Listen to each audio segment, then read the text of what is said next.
Hello बच्चों, कैसे हैं आप? मैं आशा करता हूँ आप सभी अच्छे होंगे। तो आइए आज के टॉपिक में हम पढ़ते हैं हेलो एरीन का निर्माण। इससे पहले वाले वीडियो में मैं आपको पढ़ा चुका हूँ हेलो एरीन के निर्माण में हेलोजनीकरण जो हमने पढ़ा था। तो बेंजीन और टोल्यूइन का हेलोजनीकरण किया गया था, किसकी उपस्थिति में? लुईस अम्ल की उपस्थिति में किया था। दूसरा हमने पढ़ा था पार्व श्रृंखला का हेलोजनीकरण सूर्य के प्रकाश की उपस्थिति में। मैं फिर से रिपीट कर देता हूँ, हमने बेंजीन की रिएक्शन करवाई थी क्लोरीन के साथ AlCl3 की उपस्थिति में। तो यहाँ जो बना था हमारा क्लोरो बेंजीन वहाँ पर बना था। दूसरा हमने टोल्यूइन की रिएक्शन करवाई थी क्लोरीन के साथ वही लुईस अम्ल की उपस्थिति में। तो यहाँ हमको ortho and para chloro toluene प्राप्त हुआ था। Ortho and para chloro toluene हमें प्राप्त हुआ था। इसमें हमने जो अधिक मात्रा में लिया था वो टोल्यूइन अधिक में लिया था, टोल्यूइन को अधिक में लिया था। लेकिन हम बात करें पार्श्व श्रृंखला का हेलोजनीकरण सूर्य के प्रकाश की उपस्थिति में, तो यहाँ हम देखें वही टोल्यूइन लें और टोल्यूइन की अभिक्रिया क्लोरीन के साथ करवाएं, वही हेलोजनीकरण यानी क्लोरीनीकरण। और क्लोरीन को अधिक में ले लें, क्लोरीन के साथ हम करवाएं तो किसकी उपस्थिति में? सूर्य का जो प्रकाश होगा इसकी उपस्थिति में, जिसको हम HNU भी कहते हैं। तो यहाँ हमें बेंजिल क्लोराइड प्राप्त होता है। ये हम पढ़ चुके हैं। एक रिएक्शन और थी इसमें, मैं रिपीट कर देता हूँ फास्टली। एक रिएक्शन और थी, यदि हम टोल्यूइन की अभिक्रिया क्लोरीन के साथ करवाएं और क्लोरीन को हम अधिक में ले लें, क्लोरीन को अधिक में ले लें वही सूर्य के प्रकाश की उपस्थिति में, तो पहले आपका बेंजिल क्लोराइड बनता है। उसके बाद फिर ये पुनः रिएक्शन करेगा Cl2 HNU के साथ, यहाँ से HCl निकल जाएगा, यहाँ से भी HCl निकल जाएगा और ये बेंजिल से बेंजो क्लोराइड बनाता है। और फिर Cl2 फिर रिएक्शन करेगा HNU के साथ, HNU की उपस्थिति में HCl यहाँ से निकलेगा और ये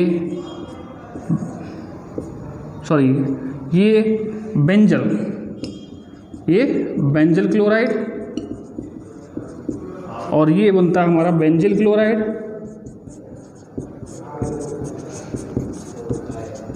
और ये बनता है हमारा बेंजो क्लोराइड। तो यहाँ CCl3। इस तरह से ये हम पहले पढ़ चुके हैं। अब सेकेंड रिएक्शन हम यहाँ पर जो पढ़ेंगे वो पढ़ेंगे बेंजीन डाईएजोनियम लवण से हेलो एरीन का निर्माण कैसे होता है। दोस्तों ध्यान रखें, बेंजीन डाईएजोनियम क्लोराइड से हेलो एरीन या हेलो बेंजीन का निर्माण कैसे होगा। तो यहाँ दो अभिक्रियाएं हैं, एक तो सेंडमेयर अभिक्रिया और एक गाटरमान अभिक्रिया। इससे पहले हम देखेंगे कि जो बेंजीन डाईएजोनियम क्लोराइड है इसका निर्माण कैसे होता है। बेंजीन डाईएजोनियम क्लोराइड जो है इसका निर्माण कैसे होगा, सबसे पहले हम ये देखेंगे। तो ये जो बनता है इसका निर्माण होता है, एक अभिक्रिया है जिसका नाम है डाईएजोटीकरण। डाईएजोटीकरण अभिक्रिया क्या है कि यदि हम एनिलीन C6H5NH2 एनिलीन की अभिक्रिया नाइट्रस अम्ल के साथ करवा दें, HNO2 प्लस HCl के साथ करवा दें 0 डिग्री सेल्सियस ताप पर, तो हमें यहाँ N2Cl प्राप्त होता है, जिसको बोलते हम बेंजीन डाईएजोनियम क्लोराइड। रिएक्शन कैसे हुई यदि हम इसको देखें तो बहुत आसान है। सबसे पहले हम इनकी रिएक्शन करवाएंगे। देखिए कैसे, सबसे पहले इनकी हम रिएक्शन करवाएंगे। कैसे होगी इनकी रिएक्शन?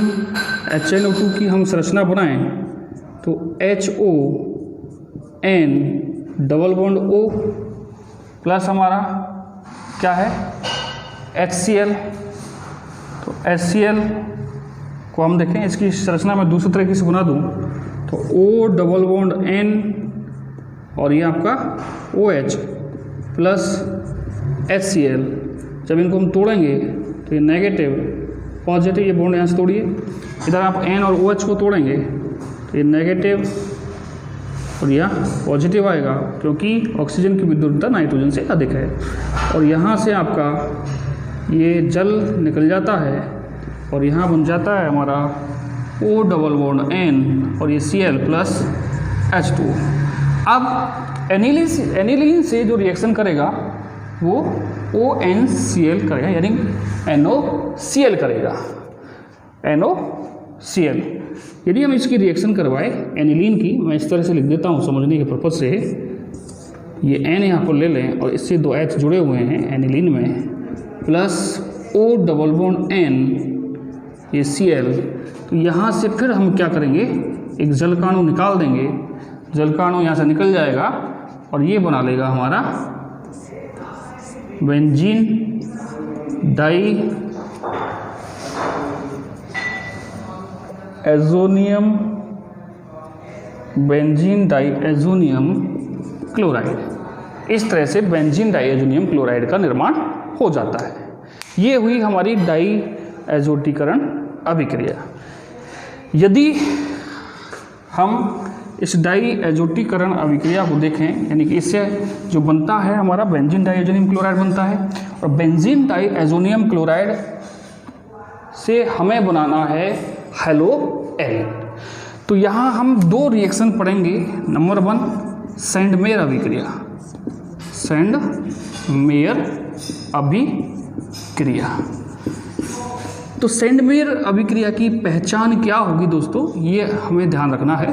पहचान क्या है, यानी कि ये अभिक्रिया जो होगी वो किसके साथ होगी और किसकी उपस्थिति में होगी, ये हमें ध्यान रखना है। तो विशेष बात जो है यहाँ पर याद रखने वाली वो यही है कि सैंडमेयर अभिक्रिया की पहचान। तो ये ध्यान रखें, पहचान क्या है। ये जो अभिक्रिया होती है सैंडमेयर अभिक्रिया, ये Cu2H2(HX) की उपस्थिति में होती है। X यहाँ पर हम Cl और Br लेंगे, Cl और Br। हमें रिएक्शन कैसे करवानी है ये समझ लें आप लोग। हम ले लें यहाँ पर डाई एजोनियम क्लोराइड, ये N2Cl की अभिक्रिया। यहाँ एक बात और ध्यान रखनी है आपको, जो Cu है यहाँ Cu प्लस अवस्था में है, यानी कि Cu फर्स्ट अवस्था में है, ये हमें ध्यान रखना है। कॉपर हैलाइड, तो इसकी अभिक्रिया हम Cu2H2 और HX के साथ करवाएंगे। तो हमें जो यहाँ पर कैसी करवानी है रिएक्शन ये समझना है। तो यहाँ से जो HX आपने लिया है, यहाँ HX जो आपने लिया है इसका विशेष ध्यान रखना है। यहाँ से आपका क्या होगा, एक तो नाइट्रोजन गैस निकल जाती है, N2 यहाँ से निकल जाती है। N2 निकलने के बाद यहाँ से जो आपका यहाँ जो आपने ये क्लोरीन है, ये क्लोरीन प्रतिस्थापित होता है किससे, X से। तो X आ जाएगा, N2 निकल गया, यहाँ Cl बचा, Cl के स्थान पर आ जाएगा X। तो ये बेंजीन रिंग से जुड़ जाता है, ये बेंजीन रिंग से जुड़ गया। बचा आपका क्या, यहाँ पर H और ये Cl, HCl यहाँ पर निकल जाता है। इस तरह से हमें ध्यान रखना है। यदि हम यहाँ रिएक्शन देखें, इससे हमें क्लोरोबेंजीन डाइएजोनियम क्लोराइड से क्लोरोबेंजीन और ब्रोमोबेंजीन प्राप्त करनी है, तो क्या करना पड़ेगा, यहाँ X के स्थान पर यदि क्लोरोबेंजीन प्राप्त करनी है तो X के स्थान पर हमें Cl लेना पड़ेगा और ये HCl हो जाएगा। रिएक्शन करवाने से इसी तरह से, तो यहाँ हमारा Cl बेंजीन रिंग से जुड़ जाएगा, साथ में N2 निकल जाएगा और HCl निकल जाएगा।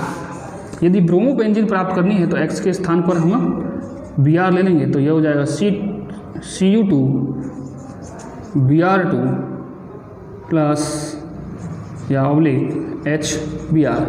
दोस्तों मैंने बताया था, ये ध्यान रखना है, N2 यहाँ से गैस के रूप में निकल जाता है, Cl बचता है, Cl के स्थान पर आपका HX में जो X होता है वो आ जाता है, यानी कि Br है तो यहाँ Cl आ जाएगा। तो हम लिख सकते हैं यहाँ पर आपका Br प्लस आपका N2 प्लस HCl। इस तरह से ये कंप्लीट हो जाती है हमारी सैंडमेयर अभिक्रिया। नेक्स्ट जो रिएक्शन है इसमें वो है बी, गाटरमान अभिक्रिया। ये ध्यान रखें आप लोग, इसको नोट भी कर सकते हैं, साथ के साथ आप चाहें तो स्क्रीनशॉट ले सकते हैं।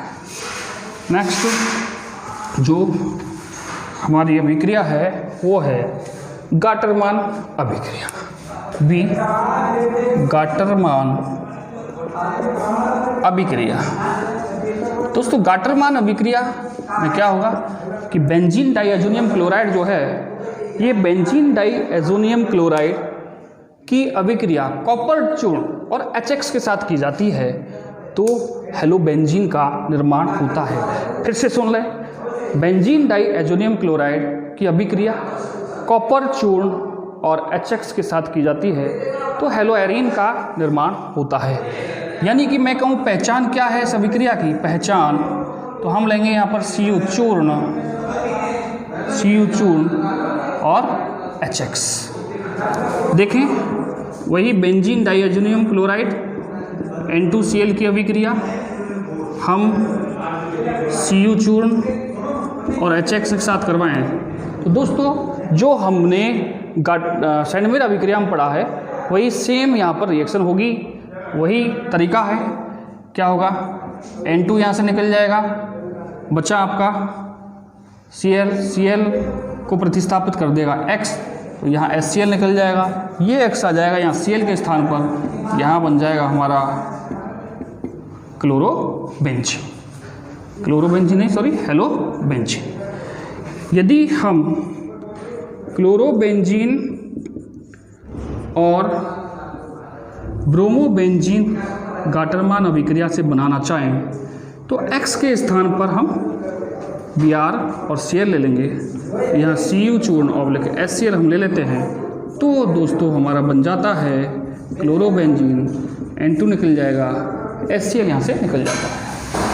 दूसरा, यदि हम Cu ब्रोमोबेंजीन प्राप्त करें तो Cu ऑब्लिक HBr, यानी HBr हम लेंगे तो यहाँ Br आ जाएगा और यहाँ से आपका N2 निकल जाएगा और Cl निकल के HCl बना देगा। इस तरह से ये आपकी कंप्लीट होती है गाटरमान अभिक्रिया।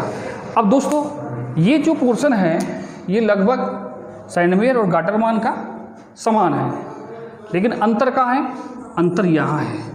जो सैंडमेयर अभिक्रिया थी, सैंडमेयर इसमें जो हमने लिया था Cu2X2 प्लस HX लिया है, और गाटरमान अभिक्रिया है इसमें हमने लिया है Cu चूर्ण प्लस HX। बस यहाँ जो अभिकारक हैं या उत्प्रेरक जो हैं केवल इनका ही अंतर है, ये इनकी पहचान है, ये आपको ध्यान रखनी है। नेक्स्ट इसकी थर्ड रिएक्शन जो है वो है यदि बेंजीन डाइएजोनियम क्लोराइड की अभिक्रिया पोटेशियम आयोडाइड के साथ करवा दी जाए तो आयोडोबेंजीन का निर्माण होता है। क्योंकि यहाँ पर हम क्लोरोबेंजीन, ब्रोमोबेंजीन प्राप्त कर चुके हैं और हमें बनानी है आयोडोबेंजीन, तो पोटेशियम आयोडाइड के साथ हमें बेंजीन डाइएजोनियम की अभिक्रिया करवानी होगी। देखें कैसे, वही आपका बेंजीन डाइएजोनियम क्लोराइड की अभिक्रिया Ki के साथ करवाएंगे और इसको गर्म कर दिया जाए तो यहाँ से वही माइनस प्लस आपका ये हो गया। अब यहाँ से क्या होगा, वही नाइट्रोजन गैस निकलेगी सेम गाटरमान और सैंडमेयर की तरह, और यहाँ जो हेलोजन है I है, I यहाँ से Cl को प्रतिस्थापित कर देगा, ये बना लेगा आपका आयोडोबेंजीन और यहाँ से आपका KCl निकल जाता है। ये बन जाता है हमारा आयोडोबेंजीन। इस तरह से ये आपकी अभिक्रिया कंप्लीट हो जाती है। ये हमें ध्यान रखना है। ध्यान बस इतना सा रखना है कि बेंजीन डाईएज़ोनियम क्लोराइड का निर्माण डाईएज़ोटीकरण अभिक्रिया से होता है। और डाईएज़ोटीकरण अभिक्रिया क्या है, रिपीट कर लें, डाईएज़ोटीकरण अभिक्रिया क्या है? एनिलीन की अभिक्रिया नाइट्रस अम्ल के साथ जब करवाई जाती है तो बेंजीन डाईएज़ोनियम क्लोराइड का निर्माण होता है। और बेंजीन डाईएज़ोनियम क्लोराइड की अभिक्रिया कॉपर हैलाइड और HX के साथ करवाते हैं तो हेलोएरीन का निर्माण होता है। देखिए पहचान, कॉपर क्लोराइड Cu2H2 और HX, ये पहचान है सैंडमेयर अभिक्रिया की। यदि इसके स्थान पर हम ले लें कॉपर चूर्ण और HX तो अभिक्रिया हो जाती है हमारी गाटरमान अभिक्रिया। ठीक है, सैंडमेयर अभिक्रिया और गाटरमान अभिक्रिया से हम प्राप्त कर सकते हैं क्लोरोबेंजीन और ब्रोमोबेंजीन। यदि हमें आयोडोबेंजीन प्राप्त करनी है तो पोटेशियम आयोडाइड के साथ इसकी अभिक्रिया करवानी होगी। इस बात का हमें ध्यान रखना है। मेरे साथ पढ़ते जाएं। केमिस्ट्री, ऑर्गेनिक केमिस्ट्री में आपको कहीं कोई दिक्कत नहीं आएगी। धन्यवाद। यदि आपको वीडियो पसंद आई है तो इसको लाइक करें, सब्सक्राइब करें, बेल आइकन की घंटी बजाएं, अपने दोस्तों को शेयर करें और उनसे भी सब्सक्राइब करवाएं। धन्यवाद।